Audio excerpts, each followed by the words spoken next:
All right, guys, our guest today is a successful entrepreneur who found that the regular practice of meditation has had a profound impact on both his business and personal life. He has had a colorful and diverse career, which has taken him around the world, working for a number of international companies in various senior leadership roles. His thirst for knowledge in the areas of mind performance, spirituality, and meditation later led him to founding the Making Meditation Mainstream, a global meditation movement and not-for-profit, created in response to escalating suicide rates and mental health challenges experienced in our communities. So with that, I'd like to welcome onto the show today, Jason Partington. Thanks for joining us today, Jason. G'day, how you going? Thanks for having me. No, it's a pleasure to have you here with us today, Jason.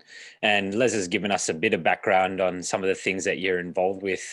But what we'd love to do is invite you to share with us your origin story, Jason. You know, where you've been, as far back as you'd like to go, as much detail as you'd like to go into, and anything that you'd like to share with us, we'd love to hear it. So the floor is yours. Awesome. It's like a 3-hour podcast, right? Yeah, well, I think that I've got an origin story which is probably similar to many men that maybe come into meditation and mindfulness. So maybe I'll start a little bit back. I was from Adelaide originally, so I was really, really fortunate growing up. I had wonderful parents, supportive parents, went to great schools. They were successful at what they did, and gave me great morals. And I think through private school, I became quite good at sport. And so I was really lucky that I had, quite a fortunate upbringing on that side of the fence. I think what happened was after school, though, I think there was a real lack of maybe some mentoring, like really good, solid male role models, other than my dad, who was amazing. But I sort of fell into this male stereotype of, drinking, alcohol, sport, all going together, right? And I didn't really have much framework from the spiritual context. I'd been, sort of brought up as a somewhat of, I guess, a Christian, but with not much resonance there. I didn't really feel aligned with it that much. And so probably didn't really have a great sense of self. So happiness or success was projected to me in such a way that, you're good at sports and popular, and, my parents, who were conservatives, basically, go to uni, get a job, buy the house, get a wife, get a kids, and then you're happy. And so I did all that, or I did all those things, but was very unhappy. I think in many ways. And I think some of the male stereotypes that I sort of projected that were perceived to be successful, I was following them. And during those early 20s, really didn't have a good sense of self, but fell in line with other, sportsmen and those are things that, were having these lifestyles, which I was sort of trying to emulate. So it led down a path of, escaping into things like alcohol and drugs and, a whole range of different ways of escaping life. And I'd finished a phys ed degree, but was then took that overseas for 6 years and went touring around the world with Club Med Resorts, where it was sort of an unreal, I don't know if anyone knows the Club Med Resorts, but it's like a singles party village at the time, and there's 140 of these resorts around the world. And it's a little bit of an unreal world. You don't have to work for a living and things and to pay for food. It all gets delivered in a buffet, and you just go and do sports all day and drink with the guests. And it's this unreal lifestyle. So, which was great in one respect, and I would never ever regret my life or what it was. But I finished that and really had a period of not knowing who I was anymore. I don't believe I ever had a real framework for who I was internally.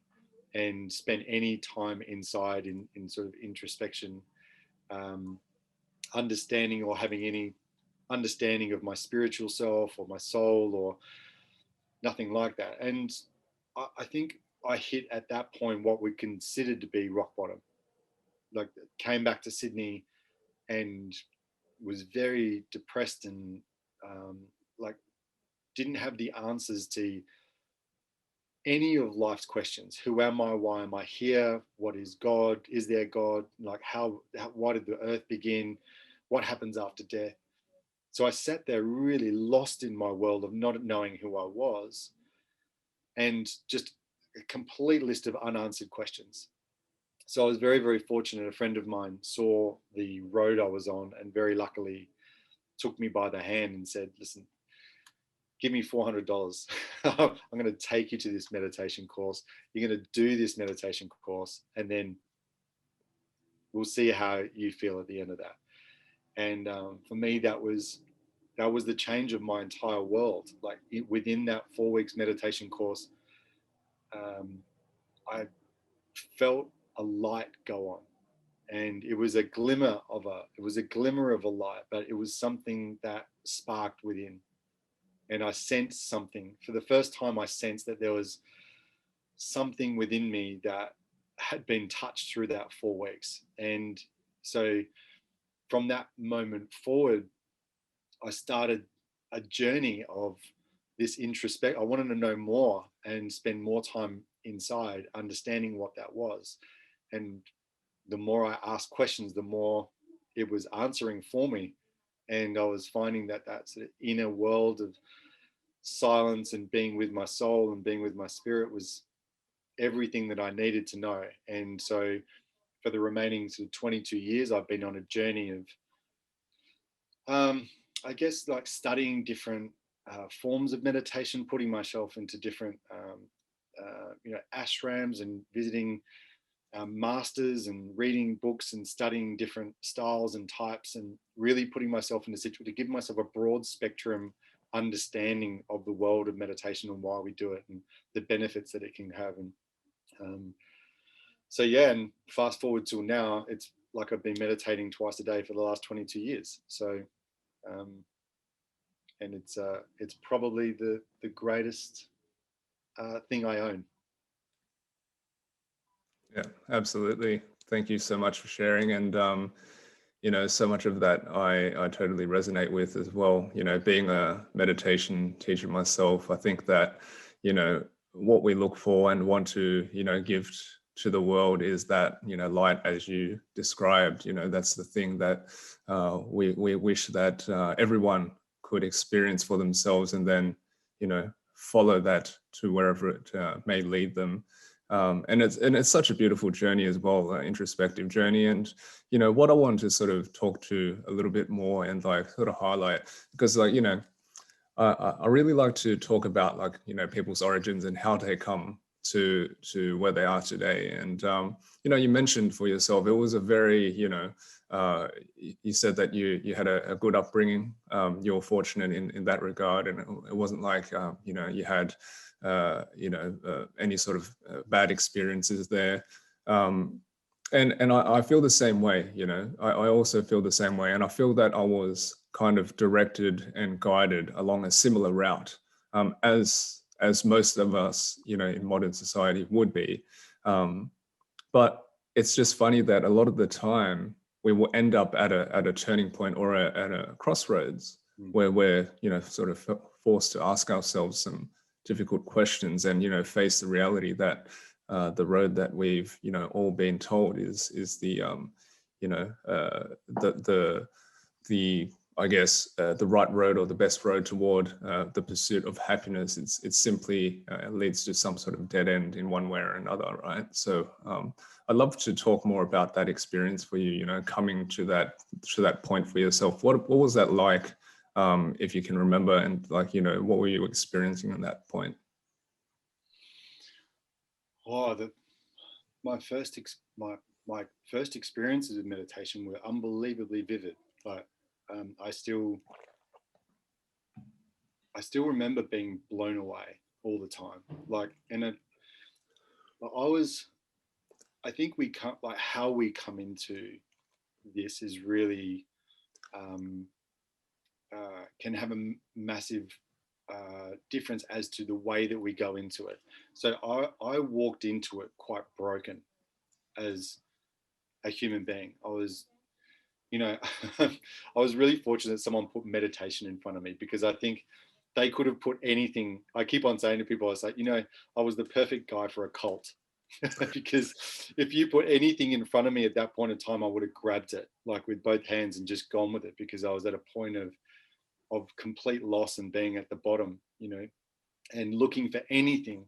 I was just so fortunate that someone put that beautiful practice in front of me. But through like the initial stages of coming into meditation, I still remember being blown away as having meditations and just seeing like incredible colors, or having these experiences which I'd never ever had before. This feeling of inner contentment, which I'd never really experienced. I'd only ever really experienced fulfillment or filling my cup from outside experiences, and often a lot of them were from toxic ways of dealing with that, and from the ego world. But this is the first real time that I felt a sense of inner joy and fulfillment, and my cup being filled with an like in some ways it just brimmed me with tears often, because it was so much joy. I didn't know how to handle it, like it often ended up in emotion. And I think that there was quite a few, barriers and things that I was letting go of as well through that whole process. And as you know, through our identity story and our human story, we often hold guilt and hold all these sort of things, and meditation can unlock a lot of that. So in my earlier stages of meditating, I still remember having these unbelievably vivid moments of joy, and being in these silences which would just seem to last forever. So I have very vivid memories of coming into the meditation space, but then also being supported really well by text. And so my teacher at the time would always put the right text in front of me. So I'd be doing the practice, and then the right text would come, and doing the study, and then would say, hey, listen, you should go do a workshop over there, or you should go and do an ashram over here in India, in the southern part of India. And then you should go and and there would always be the right book or the right master or the right, and it seemed to be this continual journey of just, weaving my way through. So I still look back, and like even to this day, I've got my spiritual teacher who continues to guide me and continue to put amazing things in front of me. So, always guided now. Whereas before, I think I was completely, lost and alone. Whereas now I feel guided. And I think that's one thing that I noticed when you were telling us about, your origin story, the stark difference of what you explained was you felt like you didn't have certain direction. And you mentioned, your father was amazing, but not having that male influence to actually guide you, to now you just explained being guided at every moment, right? It's this complete, it feels like a dichotomy really, right? And Yeah. one thing I do want to ask you about is, you said you feel like it's the right guidance every single time. And do you feel like that's something, I guess, maybe divine, or through the actual experience and work that you're doing, that you feel that you've come across it? And has there been any times where you've kind of felt like you've been veering off the path and then something's brought you back on? Because, you said you've been meditating now for, I believe it was 22 years. And that's a very long time to keep up that consistent practice, especially. I also wonder, from going the life that you explained you had, although successful in many of those rights that you felt, but to, not being able to answer those questions, to then switching gears very dramatically, what that was like. So were there any times you fell off, and what has that guidance really been like for you in some detail? If you could share with us, would be great. Yeah, there's a lot in that question. There's a lot in that question. The answer to that is absolutely fallen off the horse multiple times. And I think in the early days, those falls were big and more regular. And and I think the human experience of feeling like it was such, like, as you said, is a dichotomy, because internally I was going through a growth phase where I felt like I was coming into my own and actually felt connected to everybody as well as myself. And in many ways, I didn't feel that I deserved it, to feel and to have that. So there was a actual self-sabotaging process which was happening, which was going back to that human that human identity experience of no, you don't deserve that, you deserve to be over here, you aren't that, you're over here, you deserve to, and falling into escape world again. I think through the journey, though, the wonderful thing is that the way that I was brought into it, by doing a 4-week intensive meditation, like, it gave me enough foundation and to be able to understand and truly realize the impact on a day-to-day basis that it was having. So it would allow me to get back on the horse. I would really, and as I went through life, as I'm coming through life, that getting off the horse and those sort of things has become less, less and less and less and less all the way through, because you just sort of learn across the journey that you just learn that it's just not the way. That, like I said, the falls are harder in the beginning, because you often, it's that the pull towards that way is not strong enough just yet, but it's there. That's why the spark was there, and that became stronger and stronger and stronger and stronger the more I meditated, the more I surrounded myself with people, and like the more I dipped into that cup of the spirit and the soul, it would just have this beautiful projection into my human experience. And the more I did it, the more I dipped over here, the more it would just contain this beauty. And it was lessening the other side. It just kept on diluting and diluting and diluting the other side. So even now, like, I don't consider myself, I still, think, and I'm very wary of the other side. But I know the dangers. I know the dangers. So I've surrounded myself with some amazing people, and also, know how important it is, my practice of practicing twice a day, and how that keeps me on, how that, really keeps my cup filled, and that then helps, with everything. Yeah, absolutely. I think that, you're bang on in terms of, highlighting that it's a long journey, and a journey that, really doesn't, cease until the day that we draw our last breath, essentially, right?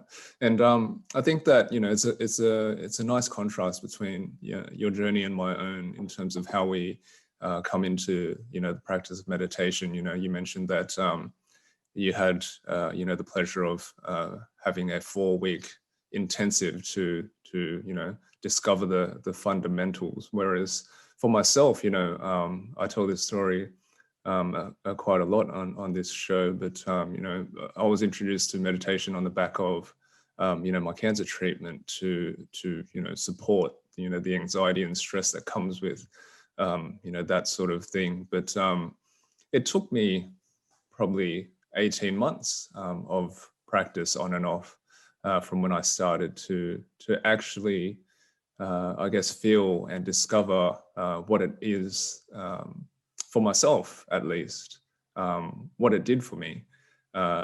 It was, at the start, it was more like a blind faith type thing. I was there, and it was recommended to me by the psychologist who was supporting me with this journey. And of course, I had also read about it, and there was just something that told me to keep going with it, and I wasn't sure what. But I stuck with it, although, you know, I didn't stay on, you know, throughout the whole 18 months. There was periods where I stopped for a couple of weeks and then I jumped back on. But eventually after this period, like I just came to a point, I remember that it impacted me differently. And after exploring so many different, modalities of meditation and types of meditation, I started to discover my own sort of personal practice. And I feel like, you know, that becomes part of your journey some way, somehow, because you were saying that, just the same, I guess, comment that Shaun made in terms of, you know, the right texts being put in front of you at the right time and things like this. I feel like it's, partly a broadening of our own personal awareness to things, right? And having that inner curiosity and that intuition just, strengthening and growing over time until we're able to listen to that and be more intuitive in that way, and to be guided in that way as well, alongside, you know, the other teachers and mentors that we each have. Could you talk to your experience and whether that's like sort of similar to your own? Yeah, I think probably intuition is probably the one of the, I can speak to clarity and increase in mindfulness, all the different benefits that you get from meditation. But I think my inner intuition is the one thing which has probably been impacted the most. And it just seems that the more I open myself and surrender into my practice, the more that just flows freely through me. And there is a greater willingness to listen and to be conscious about it and to witness it and also pay it respect and follow its guidance, through it.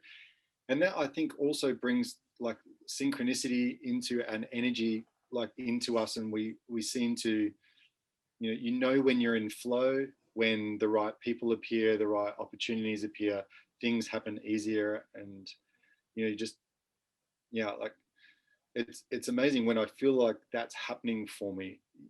I think you vibrate differently. You become shiny because people like look at you and go, oh, well, you look happy today.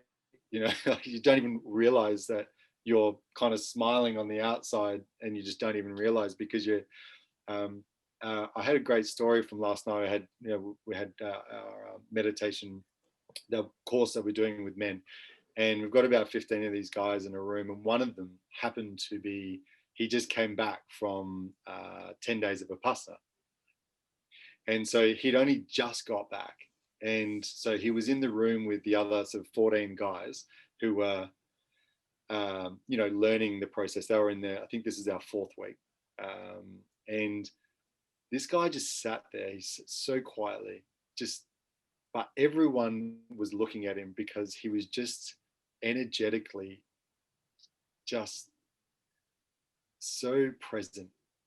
And you could see that he was impacted somewhat by the noise and the chatter and everything, but he was just sitting there within himself so peacefully and beautifully within the course. And when we did our check-in, everyone was like, and he said, I can feel the vibration within me. You know what I mean? And because he'd been in nature and he hadn't been looking at phones and electronics and screens and things like that, he'd just purely been inside and been witnessing nature and himself in nature. And it was just a beautiful, like, you can just see how meditation was just sitting with him beautifully. It's just sitting there compassionately, but everyone could feel the difference. Could see that there was something beautiful going on with this man. And he had no ego in that moment. He's just completely at rest, completely within himself. So it was just a lovely moment last night where all 14 of these men who are learning meditation could see the beauty in this man. Just a wonderful moment. Yeah, and I also think that that's something that is, obviously would be quite rare for people to witness, especially in today's society, and especially, you know, more so than not, you know, whether this is true or not. I mean, I think that men, we have this guise that we're told to uphold in terms of being emotionless and not having to go down certain routes and certain systems of belief. And I think that meditation and yoga and these sorts of practices are sort of seen as this esoteric woo-woo path that mostly females would, I guess, resonate with or be more open to exploring, at least initially. So I'd love to, you know, expand upon, you know, your work with men specifically, and how that, you know, journey has been for you, because, you know, you obviously being a man yourself and being within a certain, you know, guise and living a certain way pre-meditation, and now teaching people and guiding men the same way that you did. So I'd love to, you know, hear more about that experience for you. Yeah, I got to, like, it wasn't in my gauge until about 2.5 years ago. So I was in, you know, like I was living in Northern Beaches. Unfortunately for us, we've got, you know, really high incidence of suicide in our particular part of the world, for many reasons. And I think that year in late 2018, we lost 33 people to suicide just in our little area alone. And even in our suburb, there had been, I think, 3 in 3 weeks, like bang, bang, bang, straight away. Young men who were, you know, committed suicide. And so, like, our area was in trauma, like a lot of trauma. So, you know, we've got unfortunately, we've got a beautiful cliff that is just the most gorgeous part, but it's unfortunately also where people choose to take their life. And so every weekend you would hear a helicopter followed by an ambulance, and everyone in our area would know that it would be another life lost. So there was a trauma meeting that was held for men in our local area, and it was held by a mental health organization that was looking to help open some conversation with men about mental health, mental fitness. And I still remember it. I was one of the first to arrive, and they laid out 30 chairs in our local surf club. And I went to go speak to the leader, and I said, okay, you know, what's the plan for tonight? And he said, well, you know, we're going to hold a 2-hour meeting, and, you know, we'll see how many guys turn up. Anyway, 300 men turned up. It was wall to wall. And it was probably the most emotional night that I've ever had in my life, bar my passing of my father. And men that lost their sons recalled the moments. You know, I mean, there was not a dry eye. And I just remembered being there, having the practice of meditation that I have as my own, and sitting there going, how lucky I was there with my 2 sons, and going, boys, like, yeah, because I had taught both of my boys how to meditate, and I was looking at them going, so lucky that we've managed to have this practice, this, like, that we can utilize to feel whole and to feel joy and to feel contentment. And in that moment, I asked myself, I was like, how can 300 men in this room all feel like depressed, feel upset, feel burdened, feel anxiety? Half of them put their hand up that had suicidal tendencies, or felt depressed at, you know, and half of them said that they'd cried that week in regards to suffering in their life that they have been having. So I just asked myself the question in that moment. It was like it was truly like a cloud opening, light pouring down moment. I was being called forward to be able to do something in order to engage these men, because I know that meditation is, like, I know it's the answer for so much, and that the answer is within. But how do we bridge the gap between exactly what you just said, Leslie, before, about men believing that this is not for them, that it's a deeply religious, and there's too many barriers to go into a meditation class. And so it was about reframing it and somewhat giving it a different stereotype that was acceptable for men to be able to access it. So, I start and quite interestingly, it's the same information that we probably both have as meditation, teachers. It's exactly, but it's reframed in a different way. So I started playing with imagery and just putting motorbikes and then putting meditation course and just reframing it. And guys would go, what is this? Hang on a sec. What is this about? And it's like, well, it's a meditation course, we're just going to learn how to connect. And so I'd be taking a lot of the words that were associated with meditation out of it. And I was saying, listen, it's just about connection. It's just, we're going to be using some breath techniques and things like, you're going to be sitting in a chair. You're not going to be cross-legged. You're not going to be sitting like a pretzel on the floor. There won't be any incense going on. There won't be any so demystifying and creating. And so I started doing it in surf clubs and in golf clubs where guys felt, oh, okay, well, if it's at the local surf club, I can do it. And so a whole range of different type of imagery and using different language in order to engage guys, but ultimately getting to the same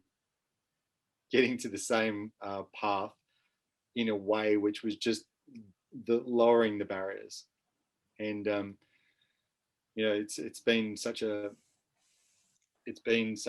privilege to be able to introduce men that would never have gone into meditation and to see what happens at the end. It's just such a, I'm at week 4 of the week 6 course right now. And I was saying to the 15 men in the class, I was like, can you remember what we discussed in week 1? And can you remember now everything that is being experienced now in week 4? And is just such an incredible transformation that has happened. And men dropping out of their heads and into their heart is an amazing thing to experience. Totally. And, an amazing, I guess, Trojan horse that you've found, that the way into, delivering, like you said, the very same sort of outcomes, but just finding a way in to first penetrate that initial layer that seemingly is a very high barrier for many of us to climb over. So. Yeah, it's a great journey so far. We need more guys. And have you found in doing this work with men, so you said you've got these 15 guys with you at the moment, have any of them shared stories with you about how things have changed for them just in those 4 weeks? Because the reason I ask, and because I know that Les would agree with me, guidance is so important and can be so profound for people that are open to receiving it. Les and I have a program that we run together. We finished our first cohort, and you can just tell the difference. You were mentioning the difference in someone's vibration, their energy. We could tell that with the people that had trusted us in our group, and you see what happens around them based on what they share with you and how that's lifting theirs as well. So 4 weeks you've been doing, you said, of a 16-week course. So there's a lot to still go and a lot of vibrational change and energy, I'm sure. But would you be able to share with us some of the things you've seen from what they've experienced so far and things that they've shared with you? Because I'm just really interested in that from a meditation perspective and being in that sort of framework and guidance. Yeah, sorry, it's a 6-week course. Oh, sorry. Yeah. So and then look, our first couple of weeks really is bridging that whole understanding about identity and the mask and the human experience and the ego, and understanding that there is somewhat, another world going on, and giving some framework to meditation as to what you're actually meditating into, and just seeing whether they can drop it past that sort of story layer that they've created in their human experience. And so we spent a couple of weeks there, and that brings great introspection from the men because they've never been challenged with it before.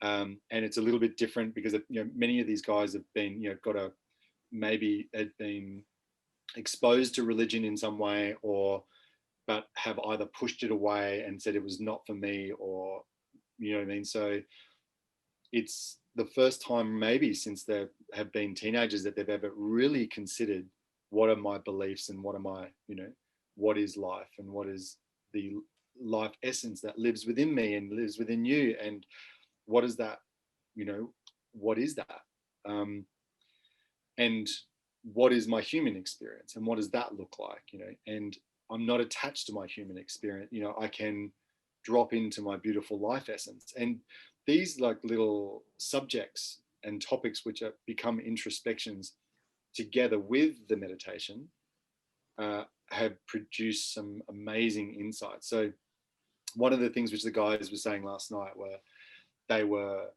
really commenting about how mindfulness was showing up in their world naturally and organically.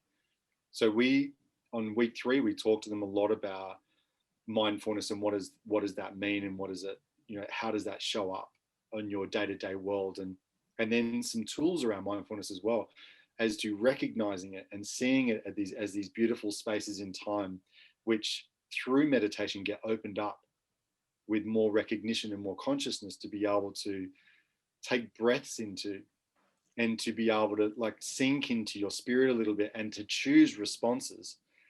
And what's been happening has been amazing, where men have been taking moments of mindfulness which have happened as a result of their meditation practice, and looking into their children's eyes and recognizing what was going on with their children, and instead of just screen timing it, taking them for a walk and talking to them. We had one guy who's like an NRL, like really, man's man type thing, who for the first time took his son to dinner, and who was also an athlete and who was an older teenager, and told him how much he loved him. I mean, these things, like, would just never, he said he would never come up with this stuff in his world, but it was just coming up through him naturally, through his spirit, that he just needed to tell and needed to say. And moments of, we're giving them quite a lot of different experiences with different styles and types of meditation. We don't have one meditation and say that's it. We give them lots of different experiences. So some of them were going, to the beach in the morning at sunrise and going together and witnessing nature, and just being like truly witnessing nature, like being in the presence of the sun coming up, and stuff which they've just taken for granted all their life, but feeling compelled to go and sit in nature and to be there, and having these beautiful experience of joy, and then sometimes emotion that is coming up, which is coming up out of joy, like through their meditation. So I mean, if I'd given you a snapshot into week 1 in the first half an hour of these 15 guys, as they went through and said their story, and this is what they're doing, and if I replayed last night's course to you, you would just be blown away as to that this is, and you guys are doing the same kind of work. So we're doing, and I think that there is beauty and such amazing insights in men being in the presence of other men doing this work. As men were sharing their experiences, in doing so, they then give permission to other men who maybe haven't crossed the path yet to go, wow, okay, I'm going to try that. I'm going to now open myself up into that. Whereas if it was done on a one-to-one basis, they may not have had that incredible experience to do so. And I'm sure that you will also equally witness that, is men in group with open heart, incredible insights and transformations can be witnessed. Yeah, totally. Absolutely. And, it's very much the same sort of experience that we get. And it's a great way to sort of, understand for ourselves, the social landscape and dynamic that, we as men are expected to uphold.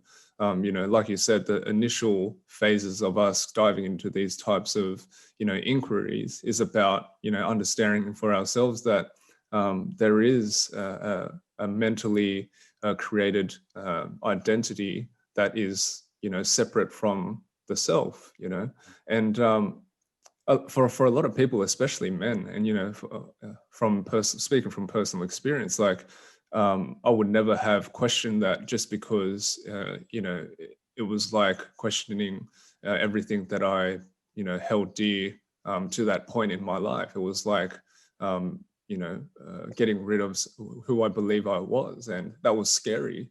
That was a very scary prospect for myself, and I ignored it for a lot of my life. Exactly the same way as you did, mate.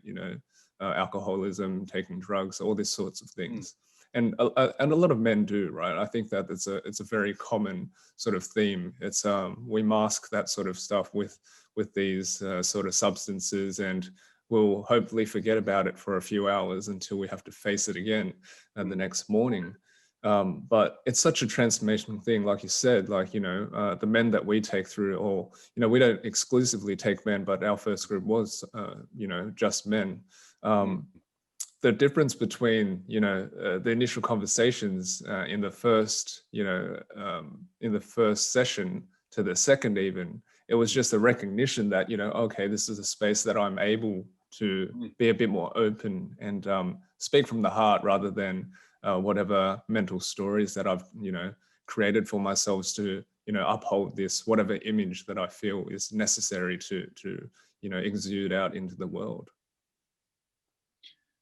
Yeah, it's powerful work. I think group work for men is can be a really, I've tried both, and in the work that I'm doing with guys right now, I think we're probably with the men that I'm introducing and the way that we're introducing it, I think it's created a safe space for them to really lower their ego and to be able to talk into their heart more. I've done things where there's a mixed gender, and for me that doesn't happen in the same way. Maybe that's me. maybe it's my facilitation which is creating that, but certainly the experiences that we've had over the last 2.5 years with the men that we've been working with, and then the beauty of the courses that we're running is we then hold the courses, open the door for the man to be able to experience and get a foundation of the practice, and then really to open the door to other, to follow now a path. It's similar to what I was at. It's like, here's the next book, here's another course, here's something, and it doesn't always happen. We're very much encouraging to go and experience the entire landscape of meditation, different teachers, different different types of meditation in different ways, and there's not one way that fits all. They're all beautiful in their own way, and have incredible value. And so we're opening the door to that world. So the charity which we've created, which is not just men, it's like everyone. So, and that's on Saturday mornings across the 18 locations. So we then take the guys and say, now go and take your wife and your children and go and meditate on a Saturday morning and go see the sunrise together. So then they get to meet other guys, and they get to, and that's for everyone. That's for the entire community. It's really cool. And it sounds to me like, through this work and the spaces that you've created, it's giving people the permission to explore, which I think is so important, because in all these different things that we engage in our regular lives, we feel like we need to be this certain type of person a lot of time. And I've noticed as well, in these groups, especially with men, it gives them permission to explore things that they, one, maybe have never even thought about, but even if they've come across it, they don't really feel like they have the ability or give themselves a permission rather to delve down that path. But then once you see one man open up, about his experience or wanting to go down that path. It's like, oh shit, all right, I can do that too Yeah. now. I can delve down. I can look at this now. It's Yeah, all right yeah. because he did it, and then Yeah. it's like I'm sure you would have experienced this as well in the work you do. Is you ask a question or you ask anyone to share something, and everybody's just silent, and you're just Yeah. waiting. And then one mega hand will just rise, Yeah. and they'll share, and then now everybody wants to share. That's it. That's Yeah. true. That's so true. Yeah. So I agree. It's incredibly powerful, giving people that permission, even though, when you think about it, none of us really need it, but it's amazing that once we are, as quote unquote, give it to people by just sharing or by someone else sharing that it opens it up. And I think those spaces are so important for that to happen. Yeah, I think that's the power of group, whether you're doing it with the mixed or whether you're doing it with men or whatever, but that power of group, the opportunity that to learn from each other along the path. And someone giving somebody else the permission by sharing their story is powerful. Totally. And I guess it sort of talks to, the current culture and, how we have all been conditioned and developed to, act and be. And, paradoxically, like the great necessity for us to be able to, hold spaces such as this and, introduce such practices like meditation and mindfulness and other things to allow people to, really tune out from the outside noise and, again, tune in to the inside world of that each of us have. Indeed. Yeah. So no, that's look, it's a beautiful thing that you're doing. I myself, obviously am a great advocate for the practice, and I love what you're doing, and I will always support you and what you do. And I'd love for you to be able to share with our audience where they can find out more about what you do and maybe participate in your groups and anything like that. Thanks, Les. Yeah, look, we were thanks for the opportunity of doing that. As and for your listeners, one of the conversations that we have is about sharing the love of the work. And like we equally love to want to work and also share people with like-minded, and we and it's about giving people the opportunity in as many ways, shapes, as forms as possible. So know you guys are doing such beautiful work as well. So thank you, for doing the work that you're doing. With us at the moment, we've got coming up to 18 locations for our charity, so the charity is called Making Meditation Mainstream. It's for everyone. So it's for men, women, and children. It's a very easy connect. At the moment, it's pretty much predominantly on beaches. So I'm afraid if you're in the West, there's a bit of a travel. Some guy comes from the West, like on Saturday morning.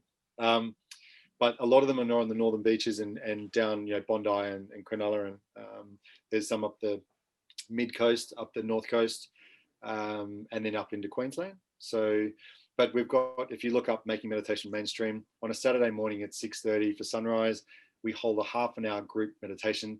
Sometimes it's 10 people. In some locations, it's nearly 100 people that are all meditating together. And it's just a beautiful thing to witness, is seeing people from different backgrounds, different, cultures, different ages, different genders, sitting together just in silence, breathing to nature on a Saturday morning. It's a wonderful thing to experience. So, and it's free. So it's such a nice, easy connect. If you have your own practice, then we welcome you to come and do your own practice with us and just be in the part of the group energy. And if you don't have a practice, we have a really simple mindfulness 20-minute set that you can do. And the other thing is our meditation for men courses. So if you're on the northern beaches side of things, we are going to be doing some online courses. But if you are on the northern beaches of Sydney at this particular point, then we welcome you to, give us a call and find out about, those courses as well. So that's pretty much where we're at the moment. Absolutely. Thank you so much. And we'll definitely share the links and things like this so people can find you easily, mate. So thank you for sharing. Shauna, where can people find you, mate? Yeah, easiest place to find me is on Instagram, Shaun_Coop, which is SHAUN_COOP. And people can also find out about more of the stuff we're doing in the programs we hold at true-north.co. And how about you, Les? Where can they find you? Yeah, you can find me at my website, findingspace.co, and on socials as well. It's at findingspace.co on Facebook and Instagram. And Jason, yeah, I'd just like to extend my thanks as well to you for joining us today and for sharing with us your experience and, you know, the life that you've led and the amazing things you've gone on to do and helping other people too. And, you know, also here to support you in your work. I think it's amazing what you're doing in helping men and also the wider community with everything, making meditation mainstream. So I implore people, you know, even if they are far, to come out, because it is a beautiful experience to be on a beach at sunrise and experience that group energy, I'm sure. So I would implore people to join you there. Thank you, guys. Thanks, Shaun. Thanks, Les. It's been a pleasure to chat with you both. Keep on doing likewise, the good work. mate. Likewise, mate. Thank you. Thank you. Thank you so much. And for those of you listening, if you enjoyed today's conversation, you found some nuggets in here that you'd like to share with some people in your life, please just share it out with one other person, a friend, a family member, a colleague. That's how we grow this podcast. And until next time, guys. See you guys.